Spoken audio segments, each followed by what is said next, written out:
Hey guys, it's been a while. So, as a lot of you guys know, I stopped uploading for about a month because I took a break from uploading because one, I wanted to be able to focus more on, my family and such during this whole quarantine situation. I'm not going to say the reason why I'm currently in self-quarantine because I feel like if I did, YouTube would instantly demonetize me. But anyways, so I'm not even monetized by YouTube anyway, so it doesn't really matter. But anyways, I'm not going to take the risk. And two, the reason being there's been no movies for me to actually review that have been coming out. Like, the last movie that I remember seeing in theaters was Bloodshot with Vin Diesel, and that was it. That was the last movie that I ended up seeing. Oh, and also, well, I did say in the movie review that I thought it was okay.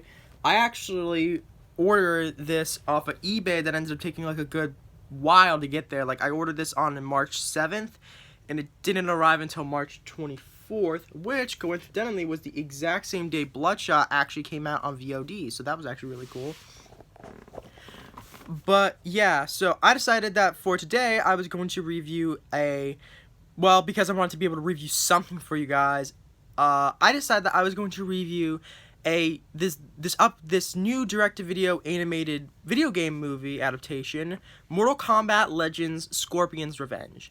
Now, I have a suspicion that they made this movie for two reasons. The first reason being is because they wanted to tie it into the upcoming live-action movie that's coming out in 2021. Also want to mention real quick, really looking forward to that Mortal Kombat movie coming in 2021. I have hopes that it will be very good. I have hope the fact that the people involved are doing the best they can. But anyways, I believe the fact that they made that to tie into that because I also remember when the first Mortal Kombat movie came out in 1995, there was an animated tie-in to go along with it called Mortal Kombat: The Journey Begins, and it was awful. I think the best way that you could be able to, the best people to talk about it was Cinemassacre's video, Rental Reviews, which is a series in which they pretty much just talk about stuff in the video store, which is just James's basement. But his collection looks like a video store. But anyways, so they talk about Mortal Kombat: The Journey Begins and how it was a tie-in to that, and it was just awful. It's hilariously bad, but it's just awful. But anyways, so that's definitely one reason, and I think the second reason being is that Warner Brothers also does a series of direct-to-video DC animated movies. Like, for example, there's stuff like Justice League: The Flashpoint Paradox, there's Justice League War, Throne of Atlantis, Son of Batman, Batman vs. Robin, Teen Titans versus the Justice League, or something like that. The Teen Titans: The Judas Contract, Batman Hush.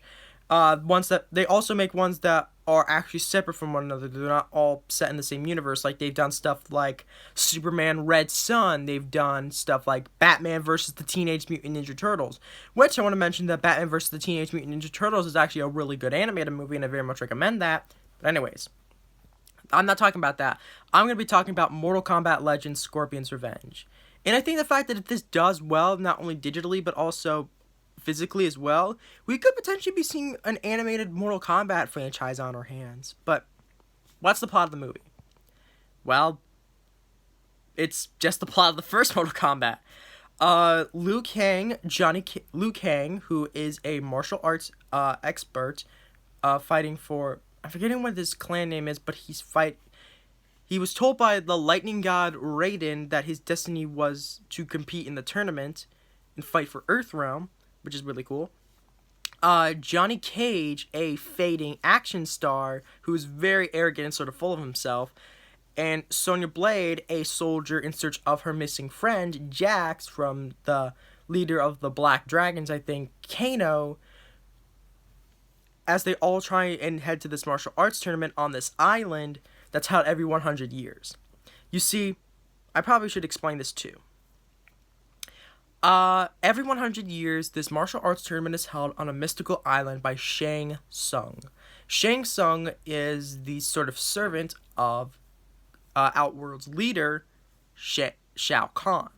Now, Shao Kahn wants to be able to rule Earthrealm, but in order to do so, they have to fairly and squarely win 10 straight matches of Mortal Kombat. They've already won 9, and this year will mark the 10th. So, in order for this to not happen, Raiden has entrusted, like I said, Liu Kang, Johnny Cage, and Sonya in order to stop this from happening and for them to win. But there's a twist.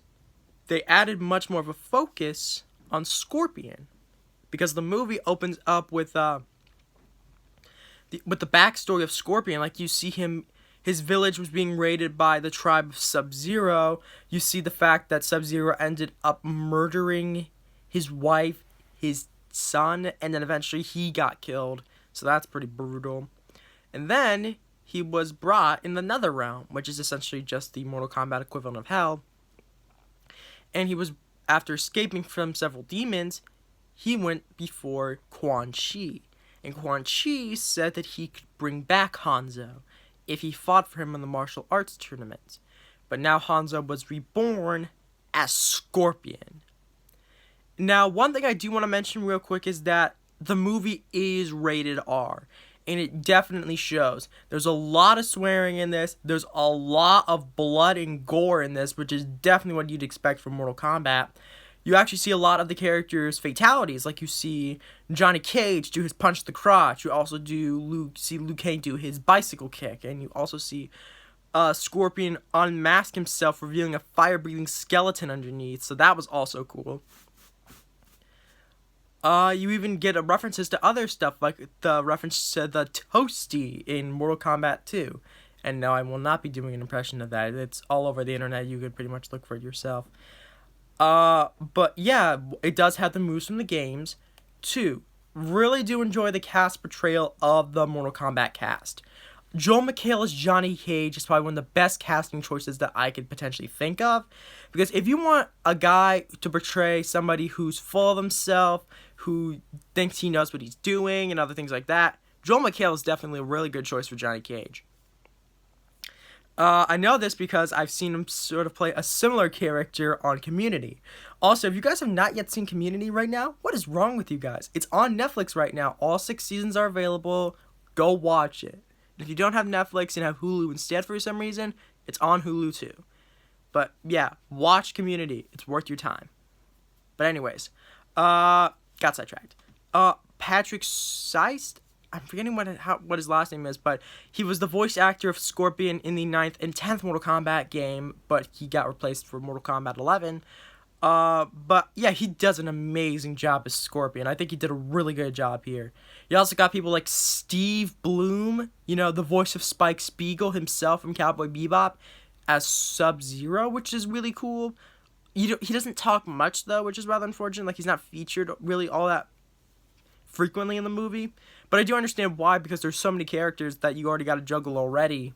Like, for example, you got to worry about, the 4 main characters that you're focusing on being Scorpion, Sub-Zero, no, not Sub-Zero, Scorpion, Liu Kang, Johnny Cage, and Sonya.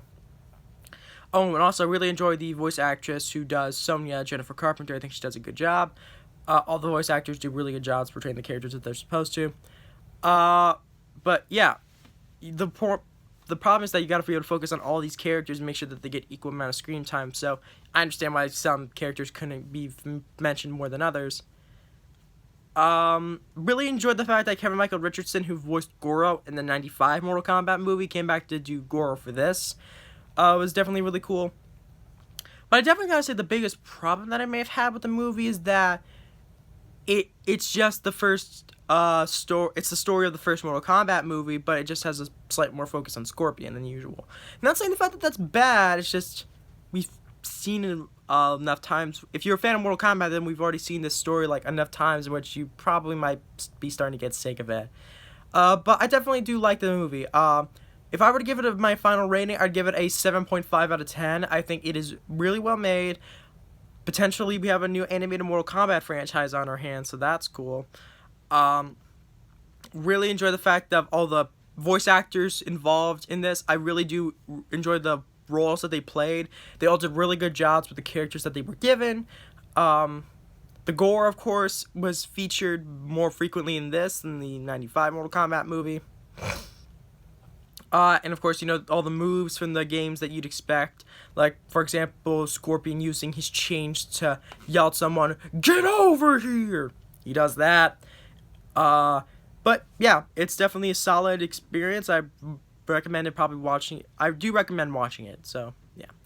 I hope you guys enjoyed this review. Stay tuned for my next review, which is for a Netflix series that I'm still currently watching right now.